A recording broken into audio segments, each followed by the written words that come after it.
اگر میں آپ سے کہوں کہ ہم صرف دماغ سے نہیں دل سے بھی سوچتے ہیں تو کیا آپ مانیں گے؟ یہ سائنس کہتی تھی کہ ہم دماغ سے سوچتے ہیں، لیکن اب پتہ چلا دل بھی کچھ کہتا ہے۔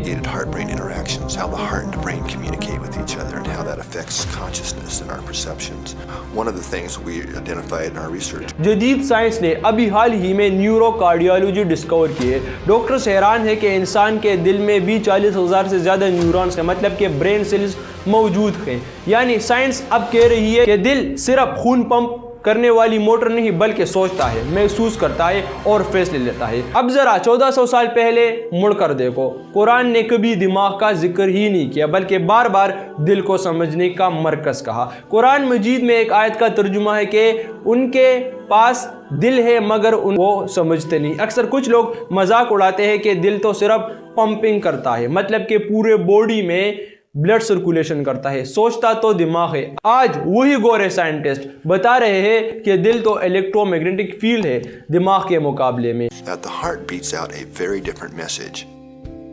The heart generates by far the largest rhythmic electromagnetic field produced in the body. اور 5000 گنا زیادہ پاورفل ہے۔ جب آپ کا دل کسی کے لیے نفرت پھیلاتا ہے تو یہ ایک میگنیٹک ویو ریلیز کرتا ہے جو کئی فٹ دور کھڑے انسان کو بھی متاثر کرتی ہے۔ اگر آپ سمجھتے ہیں کہ آپ کی سوچ ہوا میں غائب ہو جاتی ہے تو جاپنی سائنٹسٹ ڈاکٹر مسارو ایموٹو کی ریسرچ پڑھ لو۔ اس نے ثابت کیا کہ پانی کی یادداشت ہوتی ہے۔ جی ہاں، اگر پانی پر اچھی باتیں مطلب گڈ انٹینشنز بولی جائے، اگر ہم اس پانی کو مائکروسکوپ کے نیچے دیکھیں تو پانی کے اندر مالیکولز خوبصورت بن جاتے ہیں، اور اگر پانی کو گالی دی جائے یا بری نیت سے دیکھا جائے تو اس کی شکل بگڑ کر بدصورت ہو جاتی ہے۔ اب سمجھ آیا کہ ہم بیمار پر پانی دم کیوں کرتے ہیں۔ انسانی جسم میں 70% پانی پر مشتمل ہے۔ جب آپ اپنے بارے میں یا دوسرے کے بارے میں نگیٹیو سوچ رکھتے ہیں تو اصل میں آپ اپنے جسم کے پانی مالیکولر سٹرکچر تباہ کر رہے ہیں۔ حسد اور کینہ صرف گناہ نہیں، یہ سیلف ڈسٹرکشن کا بٹن ہے جو آپ خود دباتے ہیں۔ ہم سمجھتے ہیں کہ ہماری سوچ ہماری ذاتی ملکیت ہے اور صرف دماغ کے اندر محفوظ ہے۔ تو ایک سوال اٹھتا ہے، آخر یہ خیالات کیا ہے؟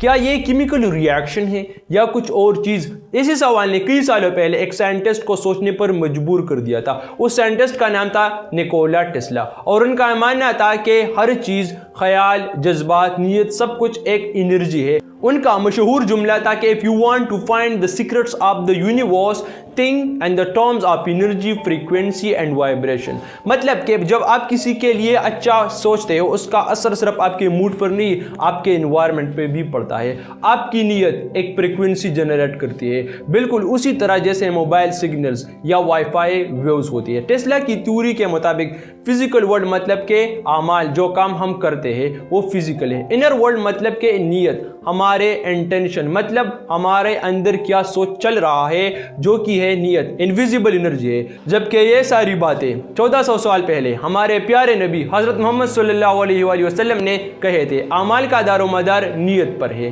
ہم نے اسے صرف ایک اخلاقیاتی جملہ سمجھا، لیکن آج کی سائنس کہتا ہے نیت یعنی سوچ ایک ریل انرجی ہوتی ہے۔ سائنس کے مطابق ہماری سوچ، ہر نیت ایک الیکٹریکل سگنل چھوڑی جاتی ہے۔ چھوٹی سی فیلنگ بھی ہمارے باڈی اور انوائرمنٹ کو افیکٹ کرتی ہے۔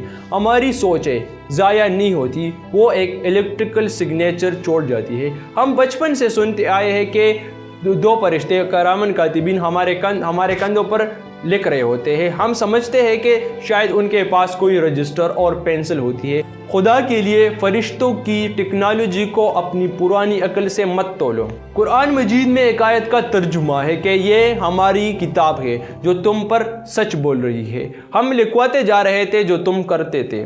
یہاں لکھواتا جانا مطلب ڈیٹا ریکارڈ کرنا، کاپی بنانا۔ اگر انسان ٹیسلا اور آج کی اے آئی دماغ کی ویوز کو تصویر بنا سکتا ہے تو کیا اللہ کے نظام آپ کی پوری زندگی کو آڈیو ویڈیو ریکارڈنگ نہیں کر رہا؟ قیامت کے دن جب آپ کا عمل نامہ پیش ہوگا وہ 4K ویڈیو کی طرح آپ کے سامنے چلے گا۔ جیسے قرآن مجید میں ایک آیت کا ترجمہ ہے کہ جس نے ذرا برابر بھی نیکی کری ہوگی وہ اسے دیکھ لے گا۔ آج ایلون مسک کا نیورالنک چپ کیا کر رہا ہے؟ وہ دماغ میں چپ لگا کر سوچ پڑھنا چاہتا ہے۔ یہ دجال کا سب سے بڑا ہتھیار ہوگا۔ اگر وہ آپ کی سوچ پڑھ سکتا ہے تو وہ آپ کی سوچ بدل بھی سکتا ہے۔ یہ وہ فتنہ تھا جس کے لیے ہمیں تیار ہونا تھا، لیکن ہمارے نوجوان کیا کر رہے ہیں؟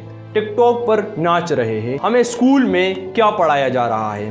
رٹا سسٹمز، ڈارون کا بندر، انگریز کی ہسٹری۔ ہمیں یہ کیوں نہیں پڑھایا جاتا کہ انسان ایک ٹرانسمیٹر ہے؟ ہمیں تزکیہ نفس کی سائنس کیوں نہیں سکھائی جاتی جسے سائنس سے دنیا کو سمجھا جاتا ہے؟ یہ سائنس ہمیں کیوں نہیں سکھائی جاتی؟ کیونکہ اگر مسلمانوں کو پتہ چل گیا کہ اس کی پاک سوچ لیزر بیم جیسی طاقتور ہے تو وہ ایٹم بم سے زیادہ خطرناک ہو جائے گا۔ میرا دوستو، آپ کا دماغ کوڑے کا ڈھیر نہیں، اس میں جو خیال آتا ہے وہ ریکارڈ ہو رہا ہے اور کائنات پر اثر ڈال رہا ہے۔ اپنی سوچوں کی حفاظت کرو، اپنے خیالات کو دجالی میڈیا کے حوالے مت کرو، قرآن کو سائنس کی کتاب سمجھ کر پڑھو تاکہ تم اس آنے والی ذہنی غلامی کے دور میں آزاد رہ سکو۔ اٹھو اور اپنی روحانی فریکوینسی اتنی مضبوط کرو کہ کوئی دجالی مشین اسے ہیک نہ کر سکے۔ میرا نام ہے محمد یمان۔ اوکے، اللہ حافظ۔